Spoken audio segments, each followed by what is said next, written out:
খাবে না? খাবে না? হ্যাঁ চলো, হয়ে গেছে। বাপি কোথায় গেছে? ও ওলির স্কুলে গেছে। কি এখনো বেরোয় নাই? কি জানি, ফোন করিনি, ফোন করছি। মিস্টার দাস আজকে বাজার থেকে নিয়ে এসছে লতি আর ইলিশ মাছ। ইলিশ মাছ তো ফ্রিজে ঢুকিয়ে দিয়েছি, আজকে কিছুটা করেছি আর কালকে কিছুটা করব। লতি নিয়ে এসছে, লতি কালকে হবে ইলিশ মাছের মুড়ো দিয়ে। মা বসেছে এখন ছাড়াতে। আর অলি রানী কি করছে? কোথায় আছে ফোন করে দে। হ্যাঁ দেখছি। কি করছিস তুই? এই নখের খাঁচে ঢুকে গিয়ে কিন্তু তখন কিন্তু নোংরা হয়ে যাবে নখগুলো। বাবা, লেবুর রস দিয়ে হাত ধুয়ে, হাতটা একটু লবড়ে তুই ধুয়ে নিবি, সাদা হয়ে যাবে। চলো চলো, বেলা হয়ে গেছে।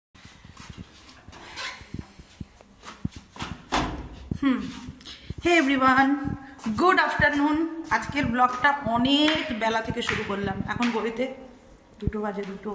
সবাইকে খেতে দেবো। রান্নাবান্না হয়ে গেছে আজকে। সকাল থেকে আজকে ব্লগ বানাইনি ইচ্ছে করে। সকালবেলাতে কাজও ছিল, তার উপরে কাছাকাছিও ছিল প্রচুর, সেই জন্যই আর কি, এমনি আর কি, তেমন কিছু নয়। আজকে কি কি রান্না হয়েছে সেটা দেখাই একবার। এই যে এখানে হচ্ছে বাঁধাকপি করা হয়েছে, একদম ধোয়া উঠছে, এই জাস্ট রান্না শেষ করলাম। আর এইখানে হচ্ছে এই যে ইলিশ মাছ, আর এখানে হচ্ছে ইলিশ মাছের 2 পিস মাছ বেশি ছিল, ওটাকে মাঝখান দিয়ে কেটে ভেজে তেল রেডি করে রেখেছি। এই হচ্ছে আজকে দুপুরের খাওয়া দাওয়া। Good evening everyone. তো সন্ধেবেলাতে এখন আমি আর মিস্টার দাস চা খাচ্ছি। বাড়িতেই খেতাম, কিন্তু বাড়িতে একটা কাণ্ড ঘটে গেছে, মানে বলছি আস্তে আস্তে। তো এখন ওই সন্ধে 5:30 মতন বাজে। অলির আজকে যোগা ছিল, অলিকে যোগা ক্লাসে ঢুকিয়ে দিয়ে আমি যাচ্ছি হচ্ছে একটু দোকানে। কালকে আসানসোলে অলির কম্পিটিশানটা আছে, যে কম্পিটিশানটার জন্য সেদিনকে বলছিলাম ম্যাম এক্সট্রা ক্লাস দিয়েছিল। তো তারই জন্য টুকিটাকি কেনাকাটা আছে, মানে যেহেতু সকালবেলায় বেরোবো আর জানি না কখন কি হবে না হবে, তো সেই জন্যই কিছু বাচ্চাদের জন্য কেক, বিস্কিট। আমাকে একটা ধূপকাঠি দিয়ে দাও, আমার হয়ে গেছে।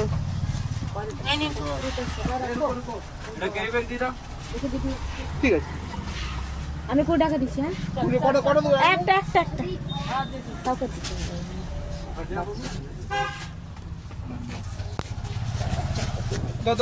আমি যখনই আসি তখনই আমাকে দাঁড় করিয়ে রাখবে, খুব রাগ লাগে। ব্যাং রাগ রাগা তো উচিত তো। হ্যাঁ উচিত তো, কি আশ্চর্য, একটা ধূপকাঠির জন্য কখন থেকে দাঁড়িয়ে আছি। পুরো দেখো কি কি আছে, তারপরে এমন আসবে আবার অন্যদিন না, তাহলে নিতে পারবে। হ্যাঁ আছে ওই কেক। একটা দোকানেই যদি এতক্ষণ লাগে তাহলে অন্য কাজগুলো কখন করবো? আর আজকে অনেকগুলো কাজ নিয়ে বেরিয়েছি।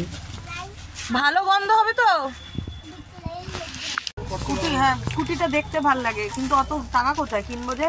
টাকা লাগবে, আমি পেন্সিল দিলে তো আমি অলিকে নিয়ে বাজারের সমস্ত কাজ শেষ করে এসছি একটু বৌদির কাছে। কালকে যেহেতু যেতে হবে, মুখের অবস্থা খুবই খারাপ, তাই একটুখানি আইব্রোটা করে নেব।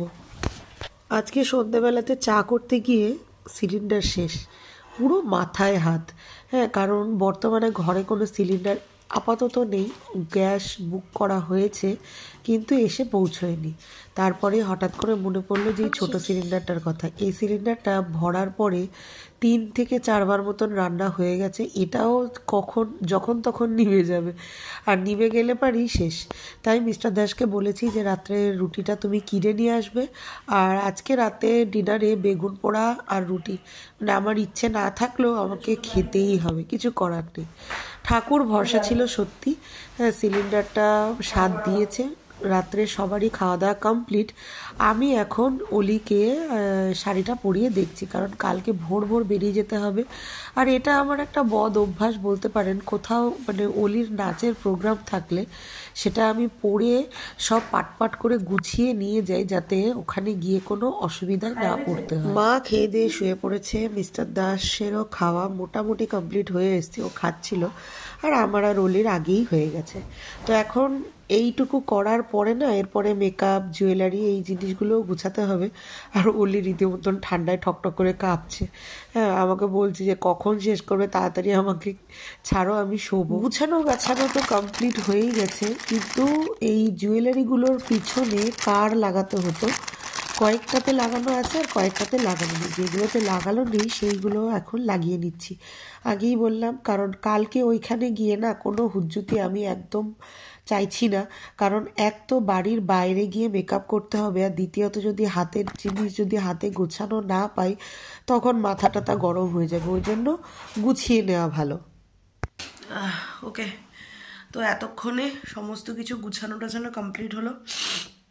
এখন ঘড়িতে হচ্ছে 11টা বেজে 20 মিনিট হয়েছে, 11টা 21। প্রচণ্ড ঠান্ডা লেগেছে, কালকে আবার ভোর ভোর উঠতে হবে। আর এই যে অলি রানীকে ঘুম পাড়িয়ে দিয়েছি, ও ঘুমিয়ে গেছে অনেকক্ষণ। মানে একটা জায়গা থেকে আরেকটা জায়গায় গিয়ে রেডি হওয়া, তো ওই জন্য না একটুখানি মানে গুছানো গাছানো একটু বেশিই করতে হলো। মানে যেগুলো দরকার নেই সেগুলোও নিলাম, আর মনে করে করে সমস্ত জিনিস নিয়েছি। কারণ একটা ভুল হয়ে গেলে পরে আমি আর ওখানে পাবো না। এরকম পরিস্থিতিতে কখনো পড়িনি, মানে হুটোকারিতার বসে সমস্ত কিছু প্ল্যান হয়েছে, সব কিছু হয়ে গেছে আর কি। যাই হোক, দেখা যাক, এই প্রথমবার এরকম একটা পদক্ষেপ নিয়েছি, কতটুকু সাকসেসফুল হব জানি না। সবটাই হচ্ছে ওলের ওপরে ডিপেন্ড করছে। আমার এত কষ্ট, মানে এত কিছু করা, ও যদি নাচটা খুব ভালো করে প্রেজেন্টেশন করুক ব্যাস, তাহলেই হবে। আর কিচ্ছু লাগবে না, ট্রফি বা মানে মানে কি বলবো, সার্টিফিকেট যাই হোক সেগুলো পাবো না। কারণ নাচটা খুব অল্প দিনের মধ্যে তোলা হয়েছে, মানে এই সপ্তাহে শেষ করেছে ম্যাম। তো আমি ওইসবের আশা করছি না। মোটমাট একটা ভালো প্রেজেন্টেশন ও করুক বড় বড় জাজদের সামনে, জাজদের সামনে, তাহলেই হবে। যাই হোক, এখন আর বকবক করবো না, কারণ কালকের ভিডিও এডিটিংটাও এখনই করে রাখতে হবে। কারণ কালকে তো একদমই সময় পাবো না, ভোরবেলা উঠতে হবে, 3:30 উঠতেই হবে। তো এখন না ঘুমাতে পারলে আর উঠতে পারবো না। তো ঠিক আছে, আজকের জন্য এই অবধিই রাখছি, দেখা হবে কালকের একটা ব্লগে।